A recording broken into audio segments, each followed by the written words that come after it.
नमस्कार, शाम के 7 बजने को हैं। देश के सबसे विश्वसनीय, सबसे लोकप्रिय और नंबर 1 शो शंखनाद में आप सभी का स्वागत है। आपके साथ मैं हूं चित्रा त्रिपाठी। यूपी के चुनावी समर में सपनों की लड़ाई है। अखिलेश यादव को बार बार सपने आ रहे हैं कि भगवान कृष्ण उनसे ये सपने में आकर बोल रहे हैं कि इस बार तो अखिलेश आ रहे हैं।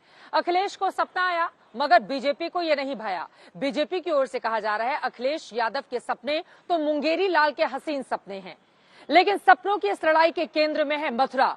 हर गुजरते वक्त के साथ मथुरा आखिर इतना महत्वपूर्ण राजनीतिक दलों के लिए क्यों होता जा रहा है, इस रिपोर्ट में देखिए। कोई दिन ऐसा नहीं जिस दिन भगवान हमारे सपनों में ना आकर के कहते हो कि आपकी सरकार बनने दो। मथुरा पर सियासी लड़ाई के बादल छाने लगे हैं और आलम ये है कि नेताओं के सपनों में भी शाम आने लगे हैं। कोई शाम की प्रेरणा से योगी आदित्यनाथ को मथुरा बुला रहा है, तो कोई शाम के सपने को जीत का आशीर्वाद बता रहा है। रात हमारे सपने में आए थे भगवान कृष्ण जी, कह रहे थे आपकी सरकार बनने वाली है, और एक बार नहीं आए, हर दिन आते हैं। हर दिन, कोई दिन ऐसा नहीं जिस दिन भगवान हमारे सपनों में ना आकर के कहते हो कि आपकी सरकार बनने जा रही है। इनके तो पत्र पे लिखा है, हमें हर दिन सपनों में आते हैं। तो फिर किसके सपने में सच्चाई है? इस बात पर वार पलटवार जारी है, लेकिन ये तय है कि कृष्ण की नगरी के नाम पर यूपी में सियासी लीला की तैयारी है। अयोध्या, काशी के बाद अब मथुरा की बारी है। यही वजह है कि श्री कृष्ण का नाम लेकर अखिलेश ने विजय का विश्वास जताया है, तो योगी आदित्यनाथ ने लोगों को जवाहर बाग याद दिलाया है। समाजवादी पार्टी को कंस का उपासक बताया है। वहां पर कृष्ण से मतलब नहीं, उनको भगवान कृष्ण से मतलब नहीं था। वे तो कंस के उपासक थे और कंस को ही पैदा भी करते थे, और तब वही कंस जब पैदा होते थे तो जवाहर बाग की घटना भी घटित होती थी, जिसमें एसपी सीटी मुकुल द्विवेदी भी शहीद हुए थे। भाइयों बहनों, आज मैं आप सबसे कहने के लिए आया हूं, 2012 से 17 के बीच पहला दंगा कहीं हुआ था, उसी मथुरा की धरती में कोसी कला से प्रारंभ हुआ था। जवाहर बाग की घटना उसी मथुरा जिले में हुई थी। अब ये भी जान लीजिए कि कान्हा की नगरी मथुरा क्यों सियासी कुरुक्षेत्र बनी हुई है। गोपाल के धाम पर नई सियासत क्यों ठनी हुई है। योगी आदित्यनाथ की चुनावी सीट इस पूरी चर्चा का सार है, क्योंकि योगी आदित्यनाथ इस बार चुनावी मैदान में उतरने को तैयार है। योगी के बयान के बाद चर्चाएं जोर हैं और मथुरा के नाम का ही शोर है। इस बीच राज्यसभा सांसद हरनाथ सिंह ने जेपी नड्डा को चिट्ठी लिखी। श्री कृष्ण की प्रेरणा से योगी आदित्यनाथ को मथुरा से प्रत्याशी बनाने की उन्होंने मांग की। अखिलेश ने इस चिट्ठी के बाद श्री कृष्ण के सपने का राज खोला, तो योगी आदित्यनाथ ने श्री कृष्ण के बहाने ही अखिलेश पर हमला बोला। मैं जानता हूं, जब यहां पर हम इस पावर प्रोजेक्ट का स्वयं उपस्थित होकर के लोकार्पण कर रहे हैं, कुछ लोगों को लखनऊ में सपने आ रहे होंगे और उनके सपने में भगवान कृष्ण आ रहे होंगे और कह रहे होंगे कि अरे अपनी नाकामयाबियों पर अब तो रो जाओ, जो कार्य तुम नहीं कर पाए वह बीजेपी की सरकार ने कर दिया है। आगे फैसला कुछ भी हो, लेकिन कृष्ण के नाम पर जनता को जोड़ने की कवायद पर सियासत गर्म है।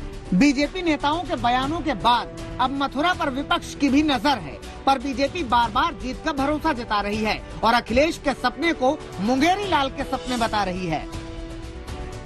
उनका वाकई कह रहे हैं कि इस बार समाजवादी का सपना आ रहा था, भगवान श्री कृष्ण का सपना आने लगा।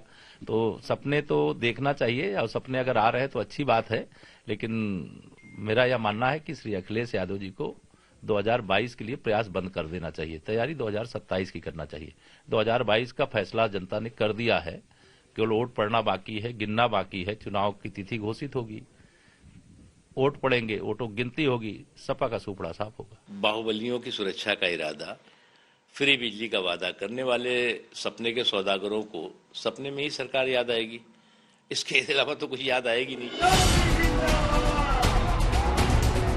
इस बार पलटवार के बीच मथुरा के नाम पर बीजेपी अपना हिंदुत्ववादी एजेंडा आगे बढ़ा रही है। किसान आंदोलन के बाद पश्चिमी यूपी में कमजोर पड़ी पकड़ को मजबूत बना रही है, क्योंकि पिछले चुनाव में बीजेपी ने पश्चिमी यूपी की 110 सीटों में से 88 सीटों पर जीत हासिल की थी और पश्चिमी यूपी के दम पर उत्तर प्रदेश में 15 साल से चले आ रहे सत्ता के वनवास को खत्म किया था। अब इस लड़ाई के केंद्र में मथुरा है, जिसके नाम पर नई सियासी जंग जारी है। कान्हा की नगरी से चुनावी जीत की तैयारी है। देवबंद से कुमार कुणाल के साथ कुमार अभिषेक, लखनऊ, आज तक।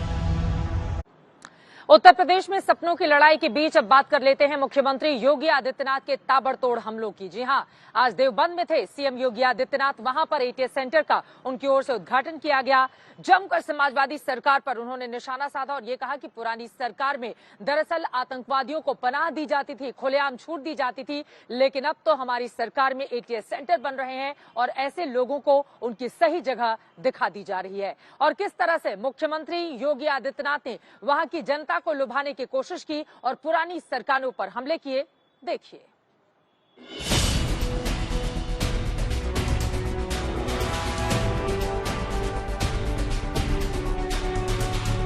एटीएस कमांडो ट्रेनिंग की आधारशिला रखने के बाद योगी आदित्यनाथ ने आतंक पर प्रहार की बात की, आतंकियों के नाश की बात की। लेकिन योगी आदित्यनाथ के इस हमले के पीछे सियासत का वो खेल भी है जिसका एक सिरा दारुल उलूम देवबंद का जुड़ता है।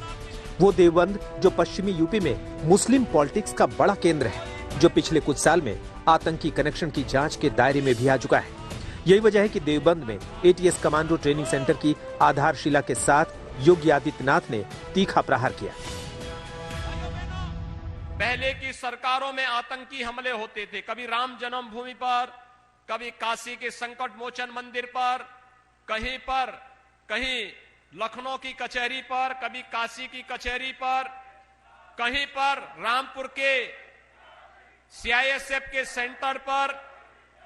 ये लगातार आतंकी हमले होते थे और आतंकवादी भी गिरगिट की तरह कैसे रंग बदलते थे, वैसे ही जैसे आज समाजवादी पार्टी के बबुआ भी अब बोल रहे हैं ना।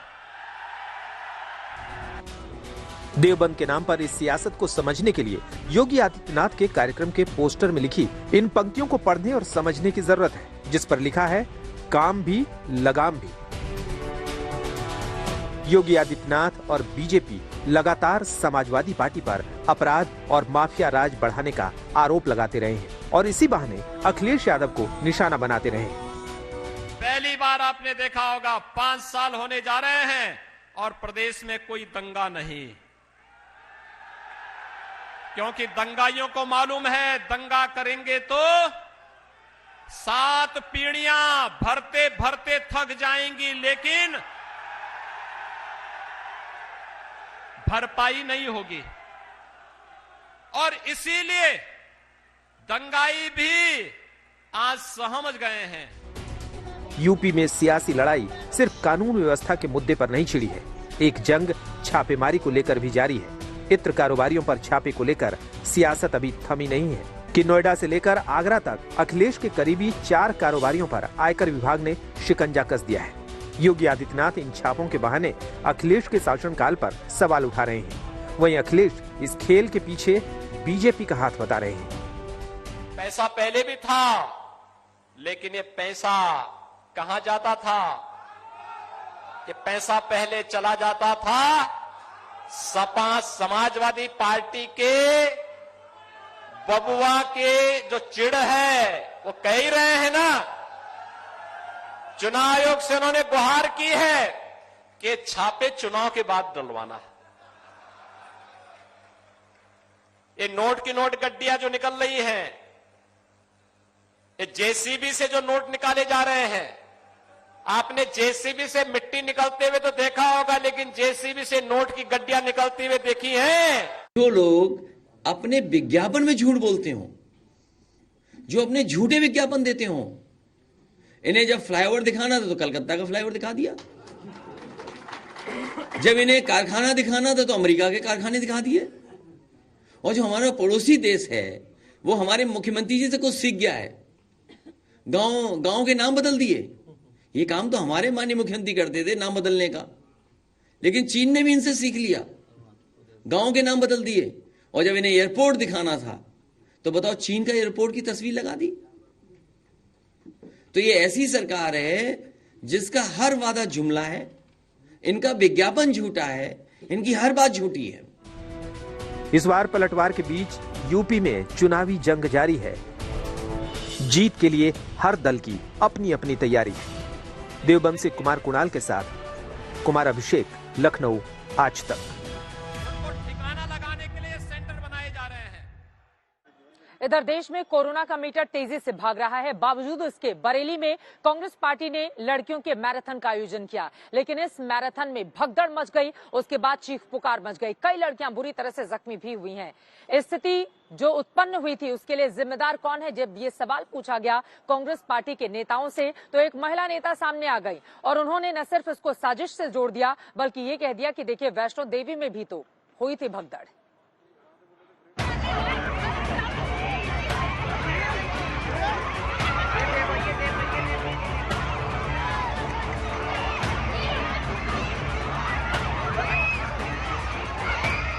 इन तस्वीरों पर पहली नजर पड़ते ही सिहरन होती है।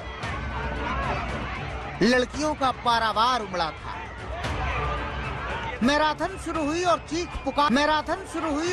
पुकार मच गई। जान बचाकर भागी, किसी के शरीर को कुचलते हुए, किसी की पीठ पर चलते हुए। ऐसी भगदड़ कि लड़कियां जान बचाकर भागी। इस नारे के साथ प्रियंका गांधी ने इन लड़कियों में जोश, किसी के शरीर को कुचलते हुए, किसी की पीठ पर चलते हुए। जब इतनी तादाद में लड़कियां यहां पहुंच गईं, लड़की हूं, लड़ सकती हूं, इस नारे के साथ प्रियंका गांधी ने इन लड़कियों में जोश तो भर दिया, लेकिन इस जोश में आयोजकों का होश खो गया। जब इतनी तादाद में लड़कियां यहां पहुंच गईं। ये बरेली की तस्वीर है, जहां कांग्रेस की ओर से आयोजित लड़कियों के मैराथन में भगदड़ मची। कई छात्राएं दब गईं। जान बचाने के लिए लड़कियां एक दूसरे को उठाने में जुटी थीं। मैराथन शुरू होते ही कई लड़कियां एक के बाद एक गिरी। रेस शुरू हो चुकी थी, लिहाजा पीछे से आ रही लड़कियों की भीड़ ने आगे खड़ी लड़कियों को कुचलना शुरू किया। इस दौरान चीख पुकार मच गई।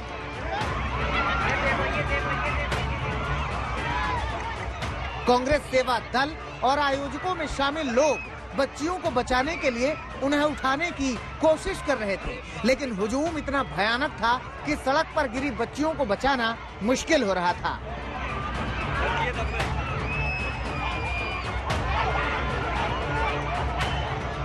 बिखरे हुए जूते बताते हैं कि स्थिति कितनी बदतर हो गई थी। आनन फानन में 108 एम्बुलेंस से 3 छात्राओं को अस्पताल भेजा गया। वहीं शहर कोतवाली पुलिस भी मौके पर जांच करने पहुंची। कांग्रेस की वरिष्ठ नेता और पूर्व मेयर सुप्रिया एरन ने इस भगदड़ को न केवल वैष्णो देवी हादसे से जोड़ा, बल्कि इसे किसी की साजिश भी करार दे दिया। तीर्थ यात्रा के लिए लोग वैष्णो देवी गए थे, वहाँ क्या हुआ उसको आप क्या कहेंगे? ये इंसानी फितरत होती है कि हम आगे बढ़ जाएं, पहले हम आगे बढ़ें। यहाँ तो छोटी बच्चियाँ हैं, अभी स्कूल में पढ़ी रही हैं, तो थोड़ा बहुत भागदौड़ हो गई। कोई बात, जैसे बहन जी ने कहा कि हर तरह के लोग हर जगह घुस जाते हैं, मैं तो ये भी कहूंगी ये कोई साजिश भी हो सकती है।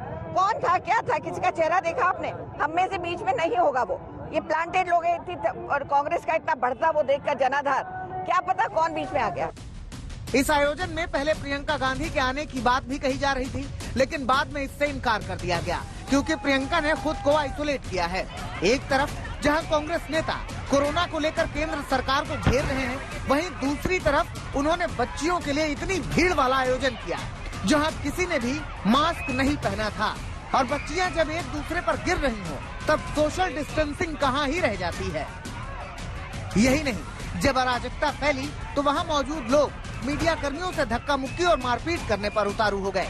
इसके लिए कांग्रेस नेता ने माफी भी मांगी, लेकिन बदइंतजामी से बच्चियों की जिंदगी को खतरे में डालने से आयोजक बच नहीं सकते, क्योंकि सीधे सीधे लड़कियों की जिंदगी को खतरे में डाला गया। कृष्णराज, बरेली, आज तक। देश में कोरोना के मामले लगातार बढ़ते हुए चले जा रहे हैं। ओमिक्रॉन भी तेजी से अपने पैर पसार रहा है। इन सब के बीच दिल्ली में अब वीकेंड कर्फ्यू का ऐलान किया गया है। उधर मुख्यमंत्री अरविंद केजरीवाल और दिल्ली बीजेपी के पूर्व अध्यक्ष रहे मनोज तिवारी की ओर से ट्वीट करके जानकारी दी गई कि उन्हें भी कोरोना हो गया है।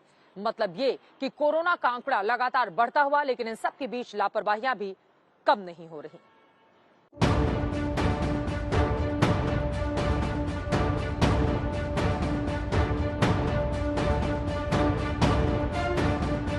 एक तरफ कोरोना तेजी से पैर पसार रहा है, दूसरी तरफ रैलियों में लोगों का सैलाब उमड़ रहा है।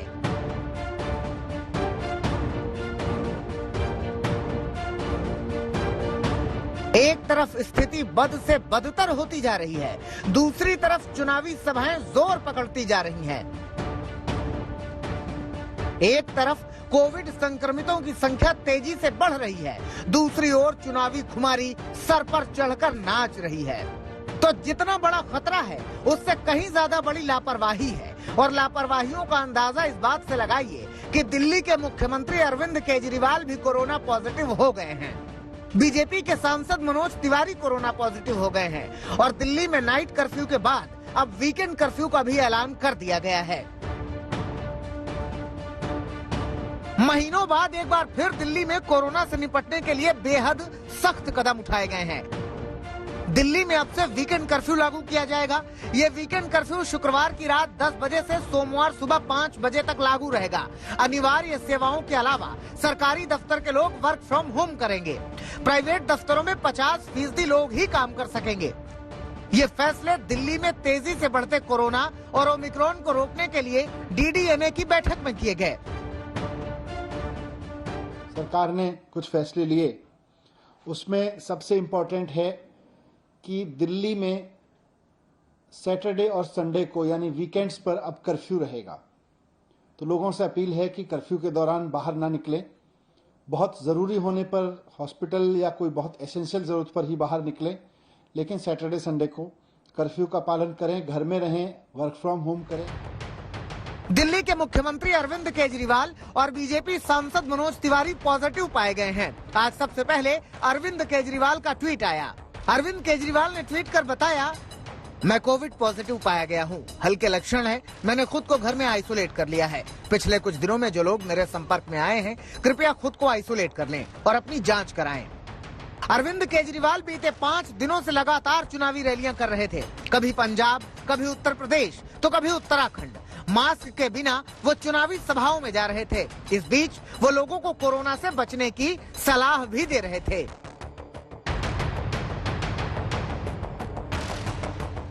कोरोना के केसेस रोज छलांगे मार रहे हैं। केसेस तो बढ़ रहे हैं, लेकिन चिंता की कोई बात नहीं है, पैनिक होने की कोई बात नहीं है।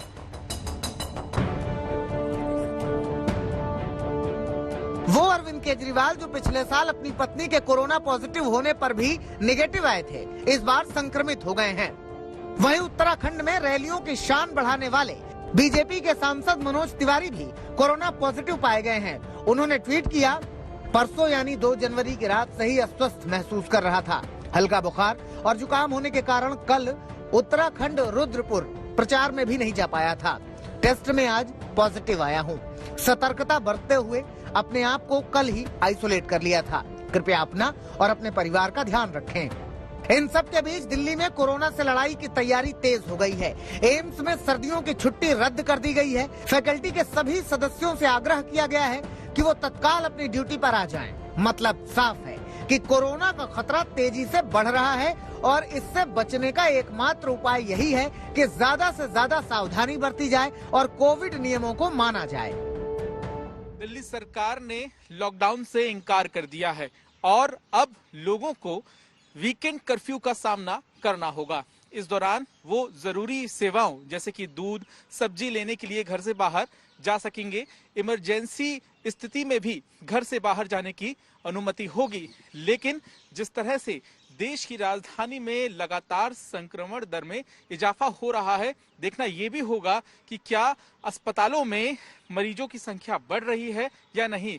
फिलहाल दिल्ली के अस्पतालों में 500 से ज्यादा मरीज कोरोना के भर्ती हैं और ऐसी स्थिति में आने वाले दिनों में इस बात का आकलन किया जाएगा कि क्या अस्पताल में गंभीर मरीजों की संख्या बढ़ रही है या नहीं, और उसके बाद ही यह फैसला लिया जाएगा कि क्या दिल्ली में और पाबंदियों की जरूरत है या नहीं। कैमरामैन अजय ठाकुर के साथ पंकज जैन, दिल्ली आज तक। कोरोना के मामले जिस तरह से बढ़ते हुए चले जा रहे हैं, इस पूरे मामले में कंट्रोल करने की सरकार की होने से बहुत फायदा होगा। 100 बेड की यहाँ अस्पताल बनेगी और सारी व्यवस्था यहाँ होगी। यहाँ से पीजीआई सेंटर चंडीगढ़ 200 किलोमीटर दूर होता है और टर्शरी केयर के लिए यहाँ से मरीज को वहाँ तक जाने की बाद में नौबत नहीं आएगी। लोकल ही मरीज को ट्रीटमेंट मिल पाएगी। इसलिए फिरोजपुर और उसके इर्द गिर्द आए हुए सभी क्षेत्र के लोगों को भी बहुत फायदा होगा। प्रधानमंत्री की रैली के लिए किस तरह का रिस्पांस देख रहे हैं? फार्मर्स विरोध भी कर रहे हैं, लेकिन ये अब की सबसे बड़ी रैली है, आप लोगों की क्या तैयारी है उसकी? मैं आज सुबह से पंजाब में हूँ, फिरोजपुर में हूँ। फिरोजपुर की जनता की ओर से प्रधानमंत्री जी की रैली में आने की जो तैयारी मैंने देखी, प्रधानमंत्री जी के कार्यक्रम में जाने का उत्साह देखा, उसको देखते हुए मैं इतना बोल सकता हूँ कि जनता स्वयं प्रधानमंत्री जी की इस रैली में आएंगे। सर, एक बड़ा डिबेट ये है कि आज अरविंद केजरीवाल पॉजिटिव हो गए हैं, उससे पहले कई नेता हैं, बाबुल सुप्रियो हैं, बाकी लोग हैं, और एक मांग हो रही है कि नाइट कर्फ्यूज लग रहे हैं, बाकी कर्ब्स लग रहे हैं, दिल्ली में भी कर्ब लग रहे हैं। तो जो इलेक्शन बाउंड स्टेट्स हैं उनमें किसी तरह का प्रतिबंध या पब्लिक रैलीज, पॉलिटिकल रैलीज पे ऐसा होना चाहिए, क्योंकि ये एक मास वायलेशन ऑफ कोविड। ये स्टेट का विषय है और भारत सरकार की ओर से समय समय पर एडवाइजरी दी जाती है। उसके आधार पर अपनी स्टेट की स्थिति को देखते हुए सब स्टेट डिसीजन करते हैं। पर सर, एक टाइम पे केंद्र भी तो इस तरह की एडवाइजरी देते हैं। नहीं, भारत सरकार ने समय समय पर एडवाइजरी दी ही है। सर, एक और जो विवाद आया है वो कोवैक्सीन को लेकर है, जहाँ पे डेट्स बढ़ाए गए। आप लोगों ने एक्सप्लेनेशन दिया कि जो एक्सपायरी डेट है वो बढ़ा रहे हैं, पर उसकी एक वजह है। पर लोगों में जिस तरह का एक एंजाइटी है उसको लेकर कैसे एड्रेस कर रहे हैं आप कोवैक्सीन? देश को कोई चिंता करने की आवश्यकता नहीं है। सारी चीजें, सारी वैक्सीनेशन ड्राइव, वैक्सीन की एक्सपायरी डेट, ये सब साइंटिफिक होता है। जिसको चाहे वो बढ़ा दे, जिसको चाहे वो कम कर दे, ऐसा नहीं हो सकता है, साइंटिफिक होता है। सर, थर्ड वेव के लिए पूरी तैयारी है मोदी सरकार की? आपने देखा होगा कंटिन्यूस भारत सरकार की ओर से सभी स्टेट के साथ मीटिंग करके कोविड क्राइसिस के सामने लड़ने की तैयारी हमने करके रखी है। तैयारी पूरी है। लो वैक्सीनेशन ड्राइव है जैसे कि पंजाब में है, लेकिन उससे पहले मनसुख मंडाविया जो कि यूनियन हेल्थ मिनिस्टर हैं, उन्होंने सीधे हमसे बात की है। कैमरा पर्सन दलवीर सिंह के साथ कमलजीत संधू, फिरोजपुर आज तक।